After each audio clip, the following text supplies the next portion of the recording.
continuing our festivities here for the 40th anniversary celebration of their Lordship, Sri Sri Radha-Londonishvara. Sri Sri Radha-Londonishvara ki Jai! 40th anniversary Mahotsav ki Jai! So,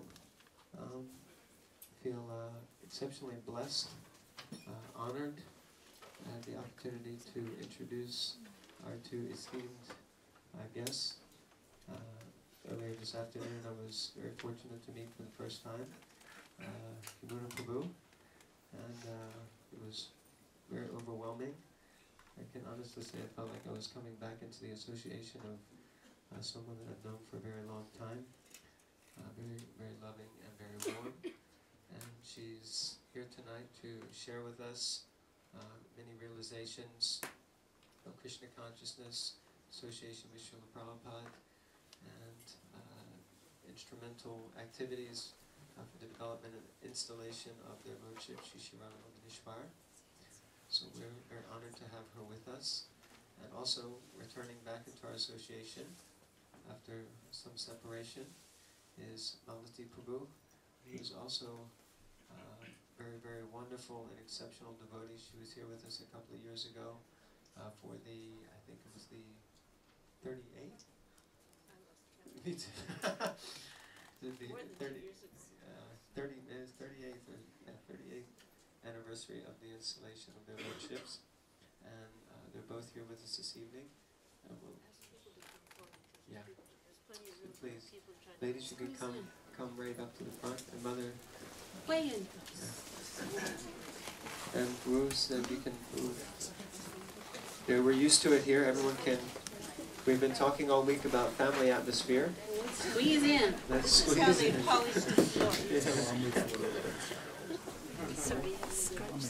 So please. Someone can sit underneath here. You can actually. Under the lens, if you like. Someone small. Someone small. If there are any very small people, you can sit underneath the tripod. One seat left in the room. So please, let us. Yeah. So let us welcome. Small and move together.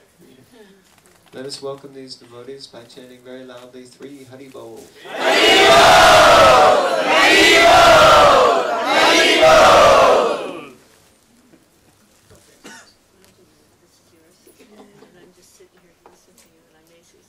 Oh dear. So let us all begin together. Everyone in the room will say our invocation.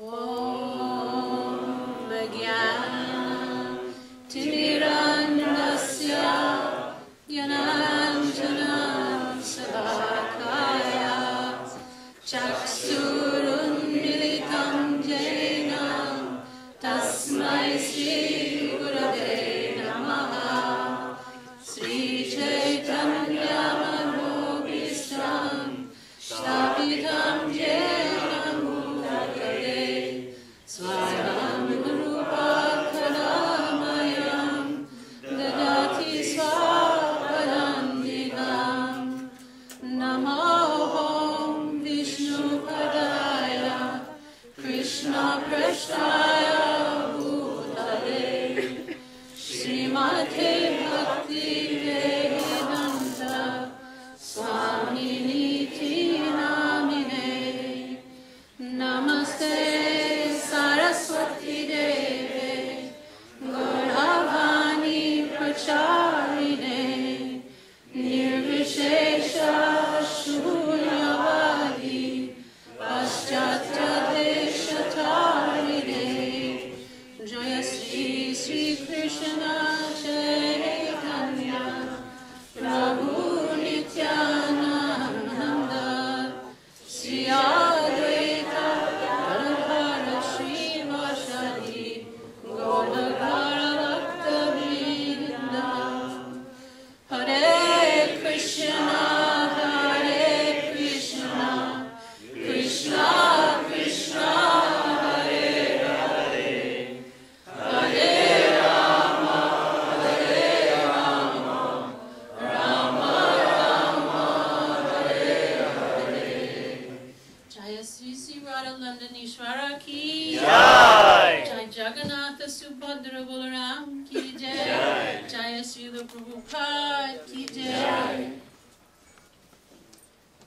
My sincerest and humble apologies, I suppose I could say first before obeisances, to all you. Feel so blessed to have been invited to come here for this historic event. And I'm kind of amazed that I actually got here.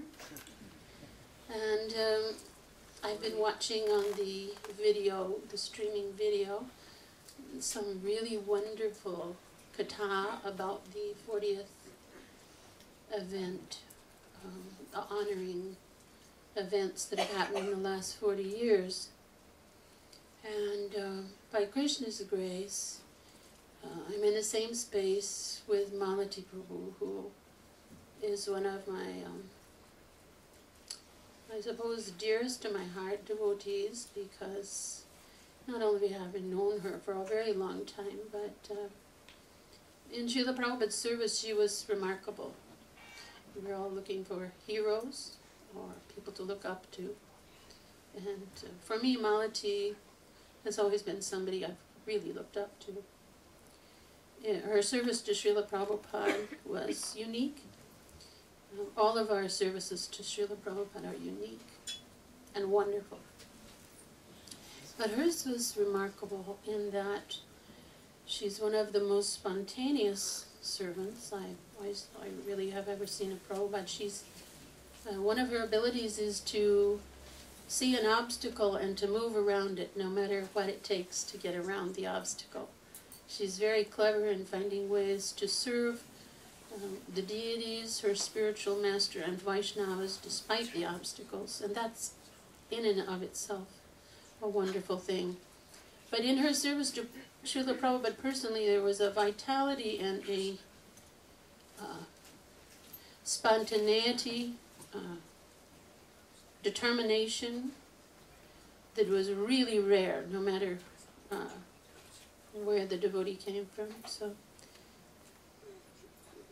to be with her and to try to speak something about the glories of Srila Prabhupada, especially in relationship to the pivotal day in history nearly 40 years ago, and that is December 14th, 1969. Because that was the moment that so many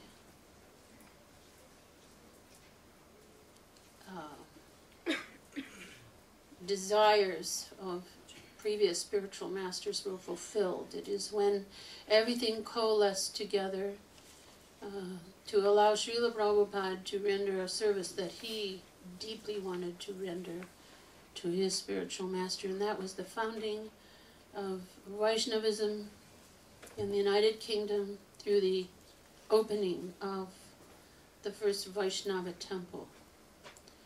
And he sent 6 of his young disciples. He mostly had young disciples at that time. And the 6 of us that came, 3 Grihastha couples, one Grihastha couple had a little girl, one of the first children in Krishna consciousness. So they were really 6 and a half, or let us say almost 7. But believe it or not, even at her age, by the time she came to England in 1968, and then by the time Srila Prabhupada came by the fall of 1969, she was a preacher in her own right. I can remember being at engagements where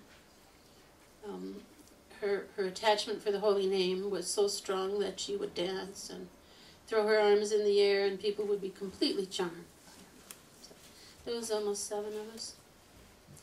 And we have a short time together. This is a very, very short time to give you a pipeline of Prabhupada's presence. But hopefully we can try to do that by recalling some of just one aspect of Srila Prabhupada's instruction to us.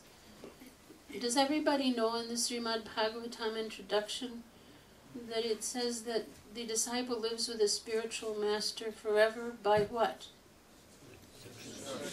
Louder, please. By following his instructions. So we have to know the instructions first, and then we get to voluntarily follow those. So I was meditating, you know, there's so many wonderful speakers that can speak on so many things, but it so happened that in my Krishna conscious life that Srila Prabhupada encouraged me in two areas of service. And one was cooking for some bizarre reason. I had no desire to cook before I came to Krishna consciousness, and really wanted as far away from it as possible. It seemed like cleaning up all the time wasn't a very fun thing to do, and half of cooking is cleaning. But it turned out that I found out that Krishna consciousness is sometimes called the kitchen religion, right? So one of the most powerful things we can do to spread Krishna consciousness is actually cook for Krishna. And then I found out actually that cooking for Krishna was really different than cooking for any other reason. So cooking was one, and deity, the study of Archana or deity worship was another. So in my short time I met Prabhupada, I was 25 years old in New York in 1966, and went to my sister's wedding. And it was the first wedding in ISKCON. And the first thing Prabhupada engaged me in was cooking. Said, how many members have come from your family to attend the wedding? And I said, well, Swamiji, I'm the only one. Oh, this is most unusual. So all of you know how big a wedding is, an event in someone's life. He said, never mind. He said, you can help me cook. Now this is the first hour of the first day of my life with Srila Prabhupada. So he engaged me in cooking, and was fascinated from that moment. And then I was only in New York for a short time for this wedding, maybe about 10 days altogether. And then my sister, younger sister Janki, and her betrothed, who's Michael, and he became a Kunda. They had just been initiated very short time before the wedding. The three of us drove across country and went to see our old friends who were in Oregon on a mountain lookout tower, and their names were Sam and Melanie. And they later became Shamsundar and Malati Devi. And all five of us drove down to San Francisco, and between that time when we, Mukunda and Janki lived in Berkeley, and Shamsundar, Malati, and I rented a little tiny place in the Mission District of San Francisco called Lucky Alley. And it was from there that we met the devotees that ultimately started the San Francisco Temple. And I've listened to Shamsundar and Gurdas for as much as I could for the last few days, and they were saying how they would find excuses to go see Swamiji or Srila Prabhupada. And Malati and I were thinking we didn't do that so much. But one thing that was offered to us in that few months that Srila Prabhupada was there was the idea to learn how to cook prasadam and offer it to our altar in San Francisco Temple, which soon had deities on it, but at first it was photographs. And then sanctify that food which was prepared in the most remarkable way, and that was as an act of devotion to God. Now this is foreign for all of us that haven't been in Vaishnava culture, weren't born in a Vaishnava culture. But it was really revolutionary. Even I was talking to Shama earlier and said we were going to talk about cooking, and he kind of chuckled and he said, you know, for a whole hour you're going to do that? But actually it's so important to everyone who aspires to be a Vaishnava. I can say that's true because we found out it was true for Prabhupada. Srila Prabhupada was expert in so many things. besides being the pure devotee, brilliant, empowered personality that he was, to spread Krishna consciousness, besides being resplendent with all the 26 qualities of a pure devotee, he knew how to do things. He knew how to do practical things. He said he learned cooking from his maternal uncle, his auntie, and street wallas. He watched street wallas. In the Gaudiya Math temples, they are very much known for their cooking expertise. So he wanted for us to learn cooking so we get offered to Krishna and then distribute those remnants to as many people as we could on this planet. His vision for prasadam distribution, let us say, is germane and fundamental to the Krishna consciousness movement. There was never a time from the moment that I met Prabhupada, that was the first day that I met him, before the wedding, he was personally cooking a lunch for his disciples. Now there were only 11 initiated disciples. My sister was one of them. All the rest were boys, and what he called his boys and girls. And Srila Prabhupada said that some of those boys could eat 12 chapatis.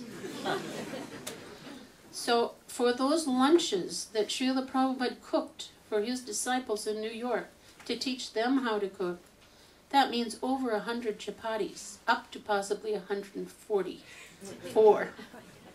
So the energy and time he put into that was astounding.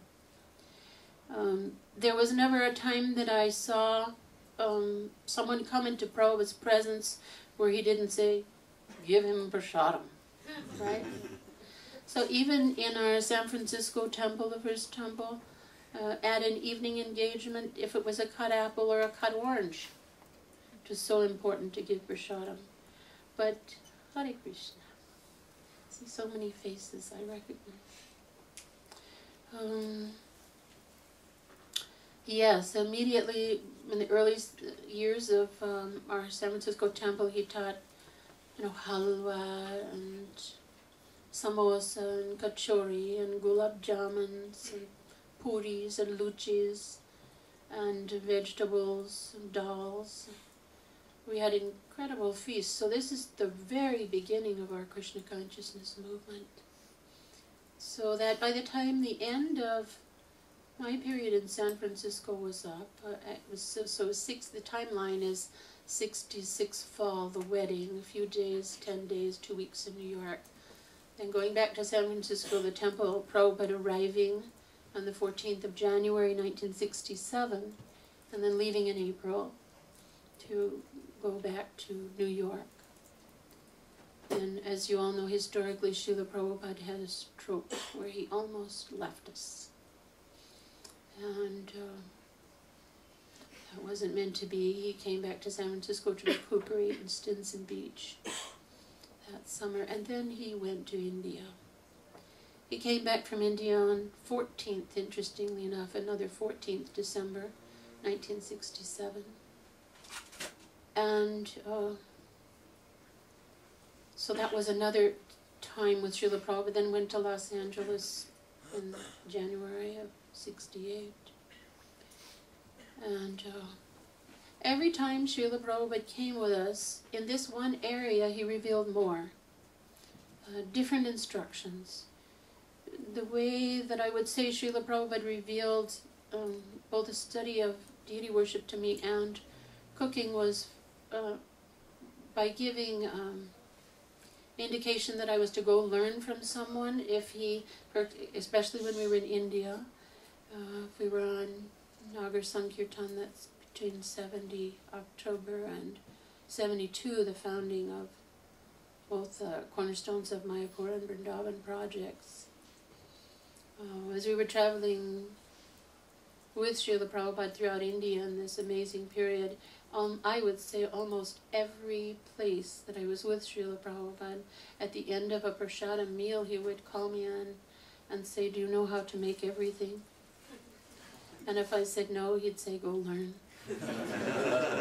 So there was some little strong indication that that's where I was to spend some of my time. So, and the same for deity worship, that you go study.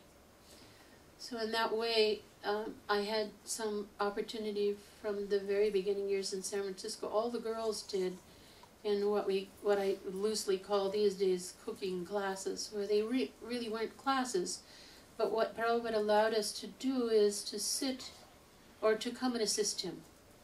So as you all know, until one takes Diksha and wears Kuntimala and wears Tilak, externally, then that's the beginning.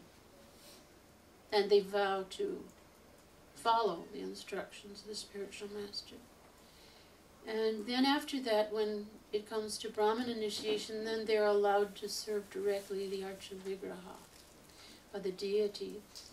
So in this San Francisco period, even though we did not get Brahman initiation, the 6 of us, until Montreal, August 68, we still cooked for Krishna, for Lord Jagannath, Subhadra, and Balaram, and our small Kartamisha deity. So in that period, Srila Prabhupada would have us come into his kitchen, and we would watch him, assist him, and learn how to cook. Also Ranchor taught us some things, and Kirtanananda that spring. It was another Ranchor. Different Ranchor, yes, the first Ranchor. So then I was thinking, we were sent here in 68, and as you all know, it took a whole year before Srila Prabhupada came to England. What month did he come in, everyone? August. September. Okay. So he came in September of 1969, and that was, monumental. You've all heard from the devotees some of that arrival, and so we went to this estate in Ascot, Berkshire, that was then owned by Beadle John Lennon. It's called Tittenhurst, the place. And by and large, the Shyam Sundar was every day in Bury Place, and so were Mukunda and Guru Das Ji, in serving almost every day in London. And Malati had her little baby she took care of, but Janki, Malati, and I were in Srila Prabhupada's service as cooks. So I was thinking, if I could share with you something that you might not know or have ever heard before, but it's so important, and I give the example that suppose Gopal Bhatt Goswami gave his disciples recipes and cooking instructions. How fortunate would all those disciples be? And he almost did that by giving us the principles of how to worship the deity. And for 500 years, the Sevites at Radharaman Temple have been honoring those instructions, not only in spirit, but in procedure. So we are so fortunate that we can pass on to you direct instructions in terms of cooking for the pleasure of the deity, recipes that Prabhupada gave us. So if I look back, starting with this period of our arrival, this is kind of setting the scene, and here's where Malati and I will kind of take an adventure and see how we recollect together about this incredible period of time. It was a short period of time from September. Prabhupada left in the end of December. And as I've been recalling this week, I also am very aware of, and want you to be aware of, the time factor. That sometimes in your spiritual life, time takes on a different dimension. So, a day can be like a lifetime. A moment can be like a lifetime. A week, a month. It depends on how conscious we are of that moment that's happening through self-realization, right? So that's what it was like with Srila. You'll have to forgive me sometimes. I do cry, but I'm not sad. That's what it was like to be with Srila Prabhupada. It was such an immersion. He was so generous in with his presence with his disciples. He gave so freely his mercy. He encouraged with great depth. Before coming here, I read all of Prabhupada's letters again. So I was seeing the long leash that he led his disciples on, the patience he had with our fumbling, bumbling, and inadequacies, and the true love and generosity that he gave in instructing. He was lenient with those that required leniency. He was strict with those that learned through strictness. He was totally individual in his capacity to give. But, even in relationship to, the kitchen, he put me on such a roller coaster ride of instruction. Sometimes he was, again, very lenient with me in regard, and sometimes he would chastise me with the greatest of subtlety that it actually would take me years to understand. So he was unique as an instructing spiritual master for all of us. But going back to this time at John Lennon's, Prabhupada, this was a time before the temple was open, so he was there almost all day. And so from morning till evening, he had very few guests. The men came back in the evening and gave reports, generally. His schedule was wonderful and unique, and I wanted to share a little bit of that first. We had a temple which had previously been a harpsichord recital hall, and that Mangal Arti took place at 4:30, but at 3 o'clock his servant Purushottam and I used to meet in Prabhupada's room for a Mangal Arti before the temple Arti. And it was allegedly, Prabhupada said, I'm training you up in deity worship. So what that meant was chanting Hare Krishna and doing this small arti, where Prabhupada usually led the arti, and Purushottam would play drum, or I would play drum, or he would play kartals, or I would play kartals, the three of us. And that happened before the Mangal Arti in the temple. And then at 4:30 we had another arti in the temple, and a whole morning program. Prabhupada would give a lecture, then the men would go out. At that point, Srila Prabhupada would take a morning walk. All of you know that he did this every day. And when he came back from his morning walk, he did something that was very wonderful, that he would chant for about an hour. That was remarkable. Those are our first tapes of Prabhupada chanting, and those tapes were sent to the Golden Avatar, and they became our first kirtan tapes of Prabhupada chanting. And he would sometimes do that alone in his room, and so he got to know that some of us were close by and called for us, and then we would either play again Mridanga or kartals, and when Prabhupada would chant. And they were the prayers of either Thakur Bhakti Vinod or Narodam Das Thakur. Then breakfast, and reminding a lot of the breakfasts at that time.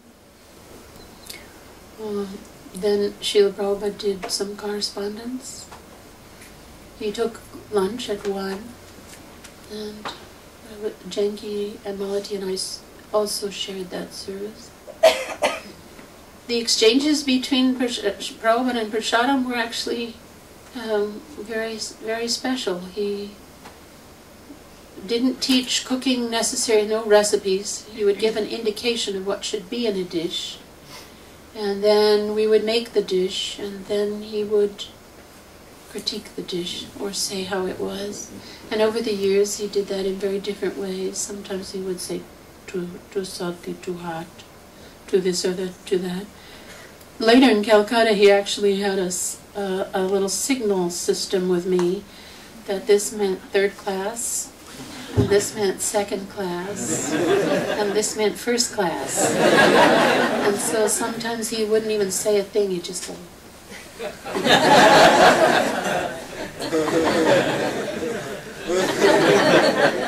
And I come to get the plate. Also, what was left on the plate sometimes indicated if he liked something or didn't like. So, let's see. Let's start off with this.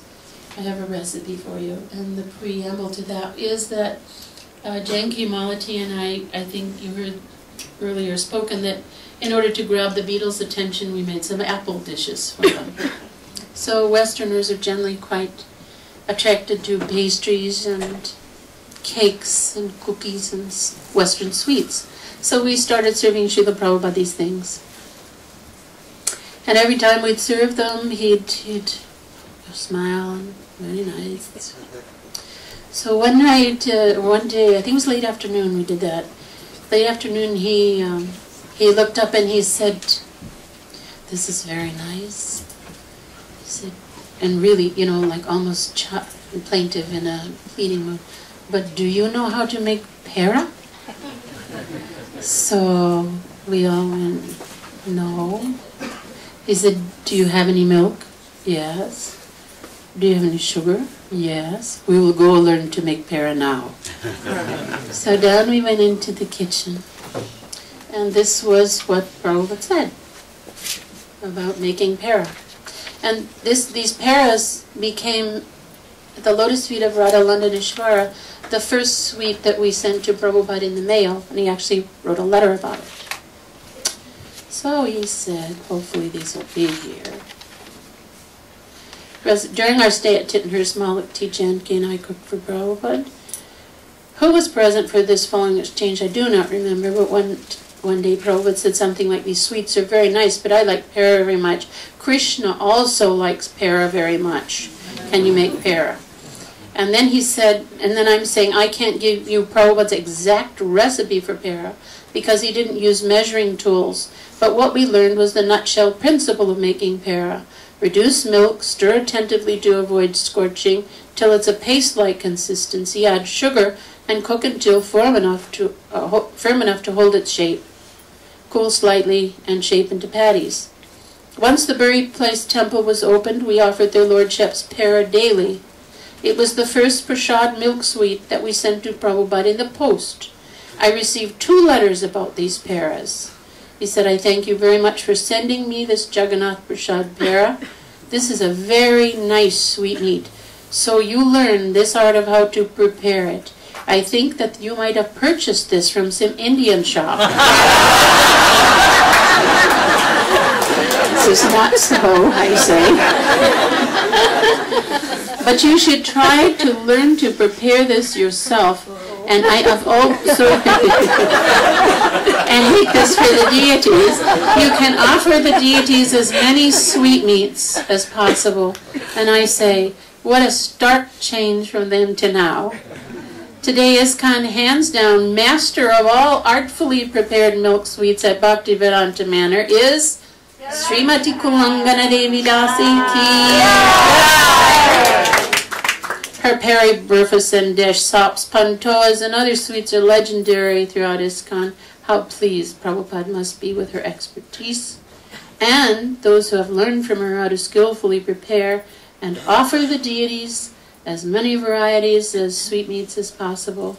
So I have also the pleasure of saying that today we had respected prasad here at this temple, and the servers so kindly brought around trays of very nice things. I didn't taste everything, but had a little corner of, what was that?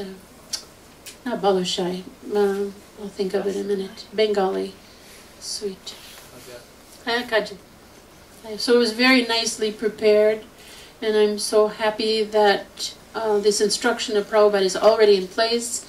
Now, it's up to you to see that this goes on and on and on for each generation, this para business. One day, Prabhupada wasn't feeling so well. So Malati and I were also discussing earlier that when he didn't feel so well, there's generally two kinds of khichdi. One is a dry khichdi with more ghee, and one is a wet khichdi. So usually the babies and the old people, they eat moist khichdi. So that can be as simple as a little adrak, some ginger, and some moongi dal, which is the easiest to digest, and haldi, and a little ghee, or not, depending on and salt and pepper. So if Prabhupada was feeling indisposed, he would often ask for this. But this particular day, he specified in this way.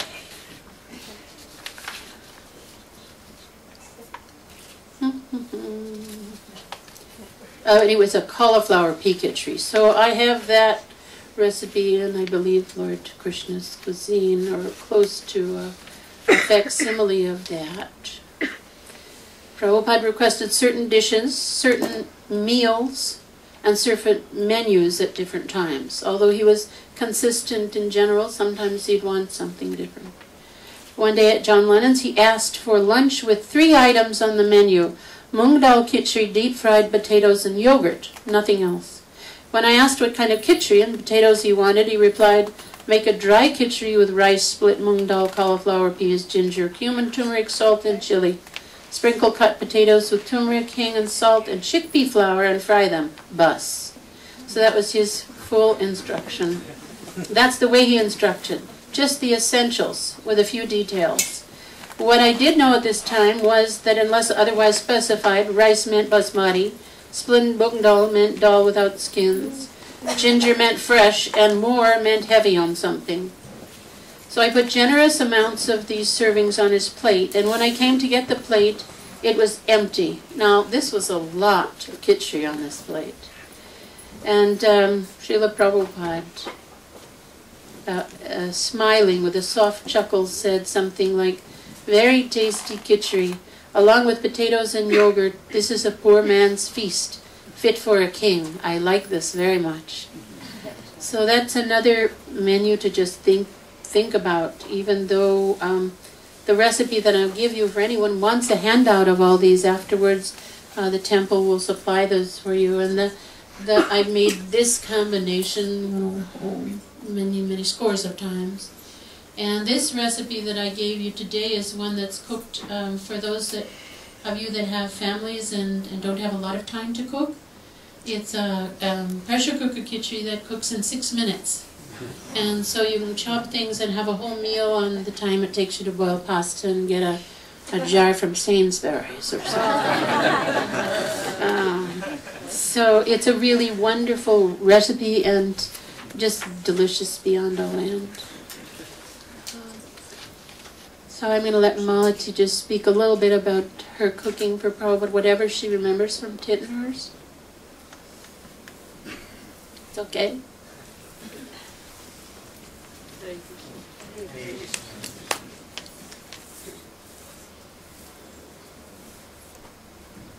My memories don't work in little boxes, like with labels on them.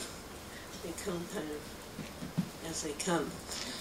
The Tittenhurst experience for me was typical of most of my particularly early experiences, which was I was multitasking. Husband, child, seva for the devotees, seva for Prabhupada, and trying to survive personally. And my cooking at that time for Sri Prabhupada, when I did cook for him, because mostly I was cooking for devotees, which included somehow or other trying to shop, in the absence. Howdy. There's a seat right up here.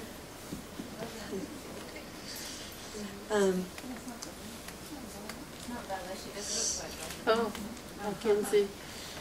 So my cooking for Srila Prabhupada during that particular period was specifically at times when perhaps other cooks weren't available for particular reasons. So one of those particular reasons was when we were traveling to London from Tittenhurst for the Conway Hall series. And that was about a 45-minute drive, and we didn't have our own vehicle. There was a hired car with a driver that came along with the vehicle.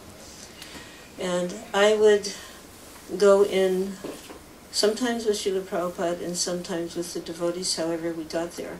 But I would definitely come back with Srila Prabhupada because my service was to make his evening prasadam.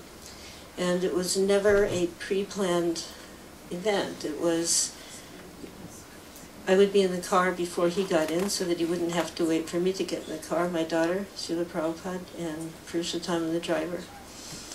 And he would sometimes turn around and say, Puris halava, Puris alu, and it was always understood that milk, hot milk, would be part of the menu. In fact, this morning I had a very blissful morning hearing from Srimati Kalangana Devi about instructions given to her by Srila Prabhupada, specifically regarding milk. And she related a story here in London, how milk was brought to Srila Prabhupada. And the devotees were imagining, he said he wanted hot milk, but they were imagining hot milk is too hot to drink. So they would let it cool down and then bring it to him, or else they would not heat it quite enough. Either way, it was cool when they brought it. Warm, but not hot. And Prabhupada rejected that milk and repeated he wanted hot milk. So when they brought that hot milk to him, he also included in the instructions sugar and a teaspoon. So when they brought this to him, he began very happily taking the milk on the teaspoon and sipping it. And milk was steaming, very hot, but in this way, by putting it in the teaspoon, when it reached his lotus mouth, it was the right temperature. So he wanted hot milk and he wanted sugar in the milk.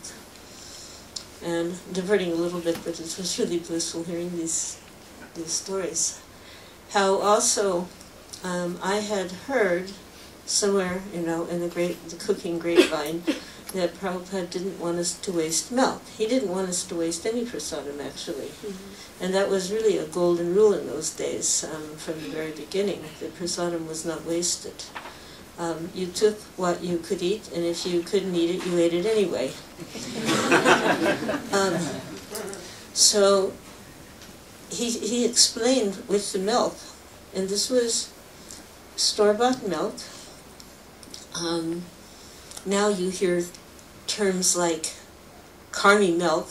I mean, I see these terms in even ISKCON forums. Anyway, it was store-bought milk, and he instructed the devotees, after they emptied that milk into the pot, to add a small amount of water and rinse out the bottle like this and add it to the remainder of the milk that was being cooked so that there would be no waste of the milk. So his word, never waste even a drop of this milk. And I would like to say that Kalangana, whatever she heard from Srila Prabhupada, immediately became a part of her life. So in her cooking, she religiously cooks in such a way, she cooks the milk sweets, but by the time she's done, the pan is completely cleaned. She never burns it because she is so attentive, and that the milk comes together, and by the time the sweet is done, whether it's the sandesh or the pera, it is completely clean. There's nothing sticking on the pan. So, with my cooking, there wasn't so much instructions. Yamuna is a very extraordinary soul, and this was something that, that was, if we didn't get it, Prabhupada got it right away. And very early on, before even any of us really understood what was happening to our lives, we were just attracted to this magnetic personality who was so extraordinary and so real, and taking our hearts to where they had never been before. But I remember in these early days in San Francisco, how he was definitely giving instructions to Yamuna. And one time he wrote in a letter that she was experiencing bhava. So we didn't even know what bhava was basically at that point, but she was experiencing it. She probably knew. When I say we, I mean the rest of us who were trying to figure out what we were doing. But Yamuna was very attentive and very submissive and always inquiring. The three primary qualities for a disciple to exhibit at the lotus feet of the spiritual master. And because of those qualities, he was reciprocating by giving her many wonderful lessons, which now she is sharing with us, and throughout the years she has graciously imparted to those who also desired to know. So my cooking was, I would not compare it to Yamuna's cooking. I'm not even a cook. I'm just somebody who can grab a pot and a pan and a knife and some spices and have a fire and get something done really fast. 100% not true. Srila Prabhupada told me that you should be able to cook everything in 45 minutes. Mm-hmm. So, of course, we had the cooker, that did help, but it was a goalpost. It was a milestone that I had to kind of push. You have to get it ready in 45 minutes. And when cooking his lunch prasadam, there was an added factor of timeliness, which was he would take his masras, take his shower, and walk out the door, and you had to have lunch ready. And you didn't really have a clock there that said at 10 past 12 he'll be ready. It's just the door opened, he came out, and you had to be ready. So you became used to working in that type of environment if you were serving Srila Prabhupada. And if you couldn't conform to it, usually you were replaced. Because it was important to him, this timeliness, punctuality.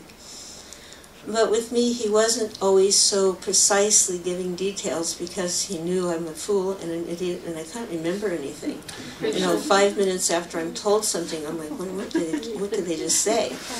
Although, it's like I'm one of those people, wow, that was a great class, and then somebody says, what would they say? And I'm like, blank, I don't know.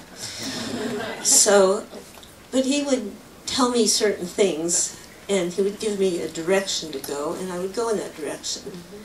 And there were certain things that he actually did tell me how to make. One was shukta, and I would remember things like that because they weren't related to anything that I had experienced before. So it was something, kind of radically different. And the ingredients were, in some cases, a little foreign. The karela, the bitter melon, was, a foreign ingredient.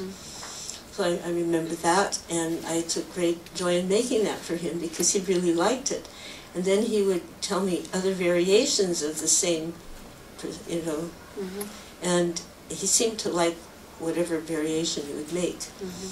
There were little things that you would become accustomed to in serving him as a cook. And one of them was that he liked a small amount of chini, of sugar, in his sabjis and his dal. And, very small amount to bring out the flavor. Right. Totally rounds it out. Do you know that? You do that?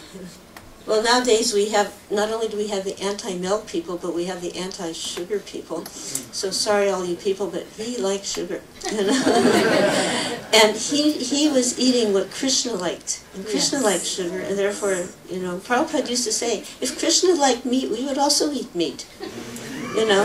We're not vegetarians. We're Krishnatarians. We are eating Krishna prasadam. So of course we can offer anything to Krishna, but the highest is when you find out what Krishna wants and you offer that. So Prabhupada's diet reflected that, and there were times, though, when he was not well, he would have an adjusted diet, as she mentioned, the 2 types of khichdi, for example. But otherwise his diet was really a wonderful diet of all varieties: wheat, rice, vegetables, sugar, ghee, rices.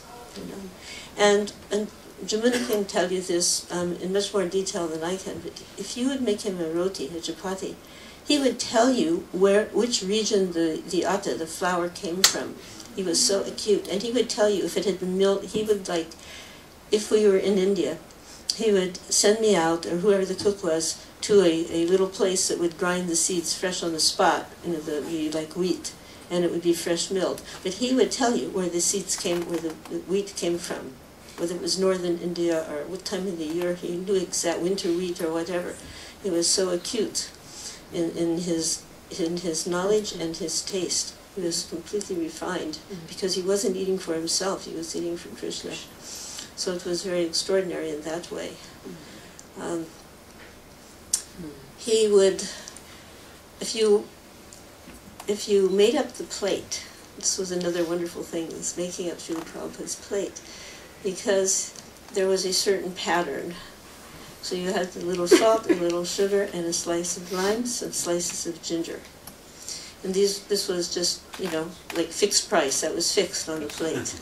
That was there. And then you put the sabjis, the dal, and the rice, and one hot chapati and brought it in, and then the rest were like made up on the spot, and you kept an eye going if you finished something to make sure you would bring, if you wanted more of it, you know, at the time. One of the luxuries of serving Prabhupada was to see how somebody would really relish prasadam, and to understand the meaning of prasadam from the lips of the pure devotee who was relishing prasadam. So sometimes in the temple, because we have to cook for so many people, by the time we honor prasadam, it's a little bit cold, and some of the joy of the prasadam, I have to say, is like, it's a little reduced. But Srila Prabhupada insisted on his prasadam being very, you know, hot, like not cool, not, you know, he wanted things hot and fresh. 1 minute late was... No, you didn't. No. There was no just now coming. So, you know, it was you were ready. And there was no discussion about that. You know, I'm sorry, I ran out of kerosene, I didn't have any coal. It didn't happen. Or if it happened, you just made sure that it didn't reflect in the end result. You know, it was quite wonderful, that type of training. You know, because we were able to actually function under many circumstances. So one little, maybe a couple little cooking stories, not necessarily a tit and hearse. But, yeah, one time in Bhaktivedanta Manor, when we were first there, he had a cook-off between myself, Hemavati, and Rebati Nandana Swami. So we had to challenge. We each had to make halava and samosa. Wow. And we were all kind of, you know, flumflux, as they say, you know. Just was kind of, it was like exciting that we were going to have this cook-off, but I'm not a very competitive person, and one of those other two was very competitive. So I was actually a little nervous of, like, I didn't want to win because I didn't want to have to deal with that person. You know? So I was like purposely a little slow that day, just to like hope that mine would be overlooked. But he enjoyed this type of transcendental competition and eating our results, and then, as she would say, critiquing them. You know.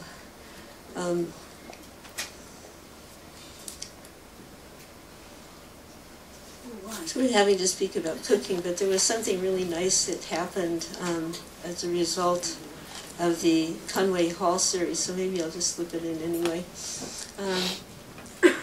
The car that we hired to bring Srila Prabhupada came, as I mentioned, with a driver. And it was the same man every I think it was on Wednesday. And whatever the night was we were going, it was the same driver. And he was what you call a typical English bloke.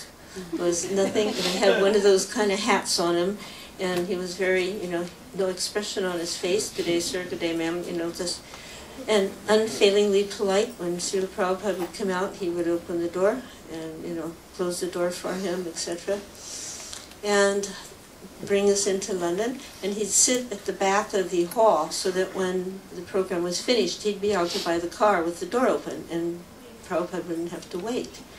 But he never ever, like, exhibited any interest in what we were doing, and certainly we were kind of strange people compared to his normal clients, which was from a very wealthy part of, Ascot is generally wealthy people. And we were living at a fancy estate with Mr. Lennon, but we were like, obviously of a different cut. So he just did his job, One night at the program, though, it was just something happened that was really extraordinary. And that was that the audience, which was always a rather mixed audience, there would be hippies, there would be people in suits and ties. If you see pictures of the place, you will see that. Kind of very ordinary-looking people, quite a mixture. And some of them came and even became devotees, Leela Shakti and her sister. Some of them came once or twice, some of them came just once. But this one night, Prabhupada delivered a kind of classic, you are not this body, you are spirit, soul lecture in such a way, kind of like, people were like a little awake. And the first part of the program would be the kirtan, then the lecture, and then again we would chant. So in that second kirtan, the whole audience was responding. Sometimes they would weakly respond, but they immediately began to respond that evening. And there was a certain type of ecstasy that was happening, and Srila Prabhupada suddenly stood up, and he had his arms raised, and he began dancing.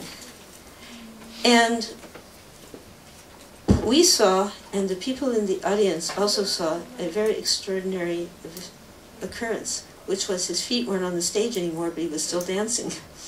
So maybe you could say he was levitating, he was floating. We always speak how he floated, but he was definitely off the ground. And people seeing this became like, you can say maddened, gladdened, and the devotees were just, you were losing your sense of bodily identity in that situation. Then the kirtan ended. Prabhupada, as would be in certain events when maybe something paranormal happened, he acted just like he did the Jayom prayers and he just left. He didn't acknowledge that anything extraordinary had just occurred. I was scooted out to get in the car with my daughter and Purushottam. We were in the back seat. Eddie was there. Prabhupada gets in, he shuts the door. Eddie gets in the other side. He puts the key in the car. You're expecting him to turn it, and he turns and he goes, well, Prabhupada, kind of got the name wrong. Well, Prabhupada, you got a little out of control tonight, didn't you?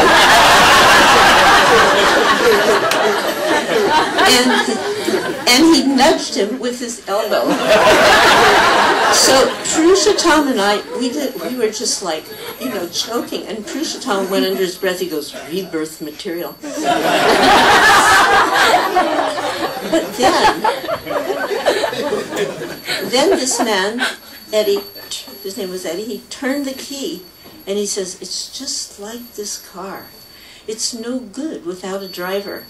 And I realized that he had fully received Srila Prabhupada's mercy that night. He had heard and understood. And it was really extraordinary because there had never previously been any indication. And the empowerment of Srila Prabhupada to transmit Krishna consciousness to even stone-like personalities was just never so apparent as it was at that moment. It's not about cooking, but it was a really wonderful moment. Then I went home and cooked for him. I'll jump to two things that have to do with the Lotus Vita. Sri Sri Radha-Londonishvara and Jagannath Subhadra Balaram and our beloved Srila Prabhupada and the devotees, which are never separated. Installation day of 69. This is what became our first, what I call signature dish in India. Temples are known for signature dishes. That means dishes when you think, tell me, what is the dish you think of when you think of Radha-Raman temple? Please, somebody say it. Here, more specifically? Vishaka. Kuliya. It's called kuliya. So this dish is made by cooking down milk to a very thick, almost koa, and at the last minute putting in a reagent like citric acid or lemon, and it cuts it, makes little threads. And then that's poured in a clay cup, and it sits in a clay cup and gets firm. And Kalia is the signature sweet of Radha-Raman Temple and has been for 500 years. So when we first came to England, we found out, as you all know, kheer, the traditional kheer that Srila Prabhupada taught us to make is made usually with rice. It's the most famous kheer, so that'd be chaval kheer. And then we find out there are many, many, many areas in India that have different varieties of this chaval kheer, called different names in the south or in the east. But when we came to England, we were very excited that we found something called flat rice in Sainsbury. And this isn't poha, flat rice, like from an Indian shop, but it's a waxy rice that has been pressed into flakes and is a little shiny. And all you have to do is put this in the oven with some sugar and ghee and spices and bake it, and you only have to stir it twice, as opposed to the kind of kheer that you must stir constantly to bake down. So this became a real big favorite of ours. We called it baked rice kheer, and we served it with, often with rhubarb slush, kind of a rhubarb compote, and then double cream on Cornish clotted double cream, or whipping cream on top. So when we're reading CC, you'll find a description of a similar kind of transcendental concoction that's served. So the first feast that was served to Sri Sri Radha-Londonishvara had this kheer in it. And Srila Prabhupada loved it very, very much. And it became a favorite of the devotees. And as you know, that Radha Londonishvara was installed with only one dress, a saffronish golden yellow dress. And the second dress that we offered was on 3rd February 1970, on Advaitacharya's appearance day. And I decided to make this sweet. So for those of you who are interested in George Harrison trivia, I can tell you this, that this man was nuts about this dish. And he told me, he said, now, I like a lot, I can't imitate him, but I like a lot of prasadam you offer there at the temple. But if you ever make that dish, you give me a ring. And I'll be there.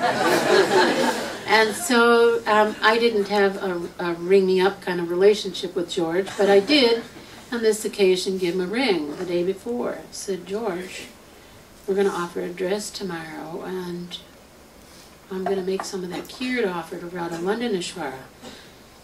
All right, hang up the phone. 2 hours later, a florist van comes to the front of the temple, and he unloads flower vase after flower vase that are wall sconce arrangements, 8 of them, that go on the side of the wall, and a little card on it said, "We'll be there." No signature, right? So the next day, all the devotees, there's so much excitement that we get to offer the deities a new dress, because we were very short-handed. I couldn't begin to say the glories of the devotees that were serving together at that time. The word family has been mentioned, but it's far beyond that. It was a situation where devotional service was so strong, the love for Radha Londonishvara was so strong that relationships became very tight. We were definitely God brothers and God sisters. We were definitely Prabhus. We were definitely lovers of the deity, and the deity was at the center. So when that curtain opened, that blue curtain, and the deities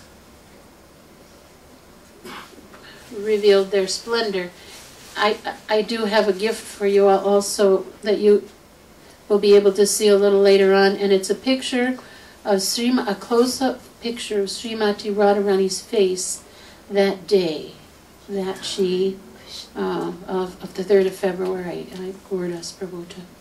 and it will do what it does to you. But at any rate, when we served out the feast, we served this out, and that personality was there. And you know how devotees get absolutely over the top when they go for eating large quantities of sweets? Well, that happened that day. I mean, everybody became so intoxicated with the nectar of that recipe is here. And the well, actually, you can throw in a few handfuls. Yeah, we did from Covent Garden. Covent Garden used to be a market, and we buzzed down there. And the only other really important thing, I think perhaps the most important recipe that Prabhupada revealed, is especially to to Jagannath Subhadra Balaram, and it is for Rath Yatra. Shyam Sundar Prabhu and Kripamaya Prabhu and Maharaj Mahavishnu spoke a little bit today about the Rath Yatra. You know, we could talk truly for days on all these subject matters, but I sent Srila Prabhupada an email about Lord Jagannath and the Rath Yatra at a certain point, and this came back. Well, maybe it's not here. No. Huh? You didn't send him an email. No, did you print this out? This recipe of Punchi Khichdi? Yeah. Well, let's see if I can try it once again. Maybe you can find it easier than me. Not there, not there. Not there, yeah. Koa, not there. Getting close. Cauliflower Mung Dal Khichdi. Looks like it's not here, Dina. Well, there's two letters about this Khichdi. There's another set there. There's another set? Yeah, that's just there. That was all that was on the See it? file. No, there was another recipe there. At any rate, this dish, Prabhupada sent the recipe for this dish. You call it, it's spelled differently in the folio. Called it should be Bhuni or Bunji Khichdi. It's a thick khichdi. It's been served for hundreds of years in Jagannath Puri. And what it is essentially a thick khichdi. You know, we're talking about gila, so this is a thick khichdi.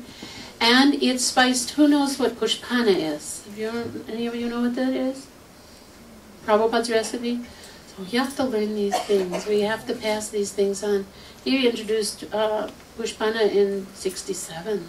We served pushpana in 67. At my wedding. So, that's January 25th, 1967.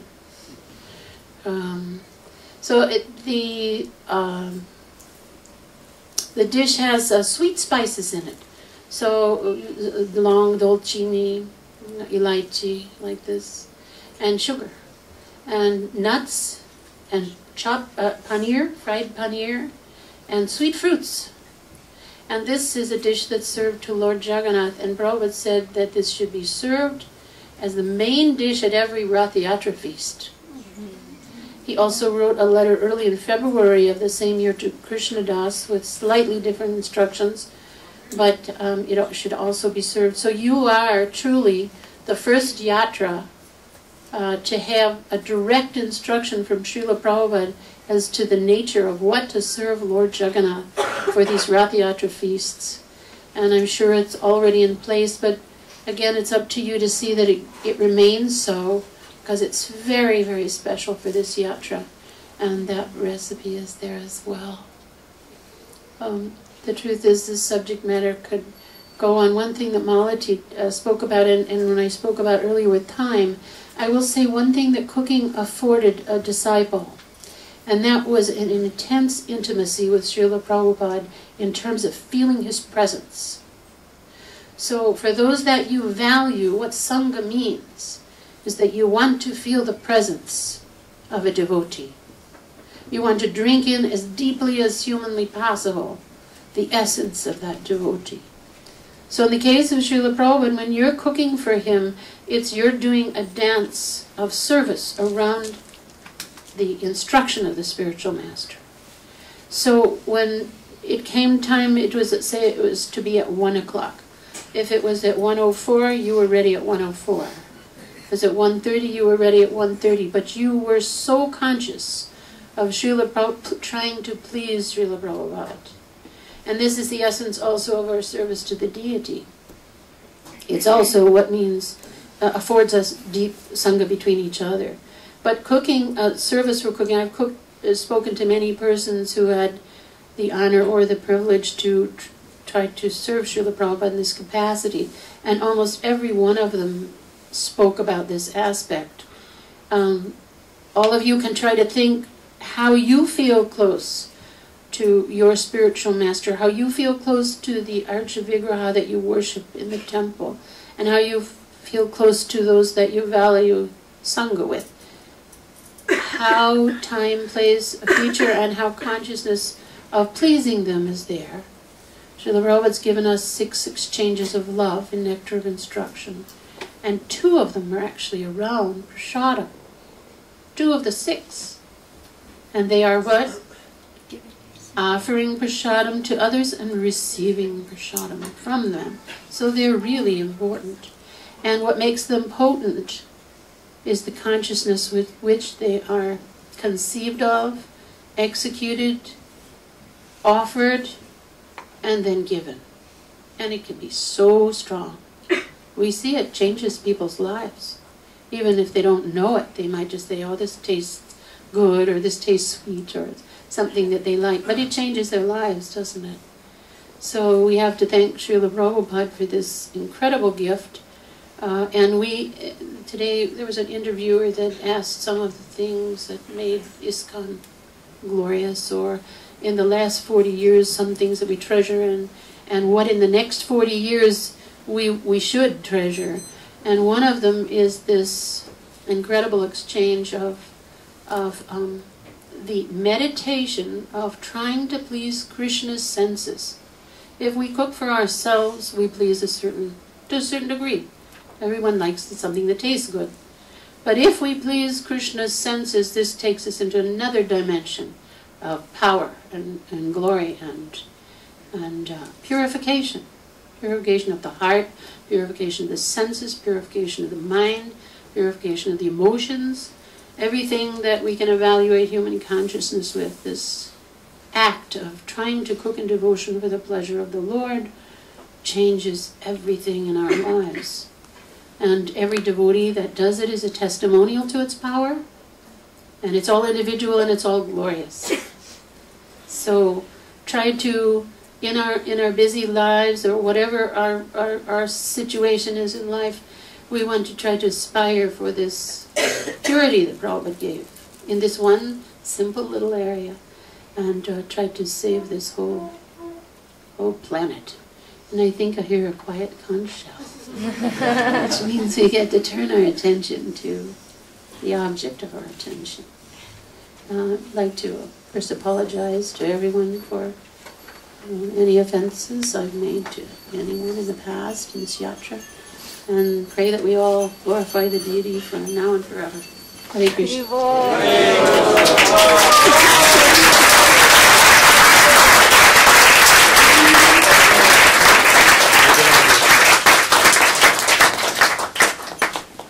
Prabhu K. Jai. Prabhu K. Jai. Thank you very much. Sadam ki jai. So now we're going to have Arti and Kirtan. Before that, just a couple of announcements. First, please, I would like to thank you for coming. Thank you. And it hasn't necessarily been an easy trip for Mother Jamuna. She's come so far, and You're we farther really than anyone else. we really appreciate the effort for her to come. Malati Prabhu will be with us again tomorrow morning, also sharing some pastimes with us. So please let us thank them both for making this wonderful effort to come and share Krishna consciousness with us, and especially this Bhakti Bhujayate, this prasadam loving exchange, which is so important, by chanting very loudly 3 Hari Bol.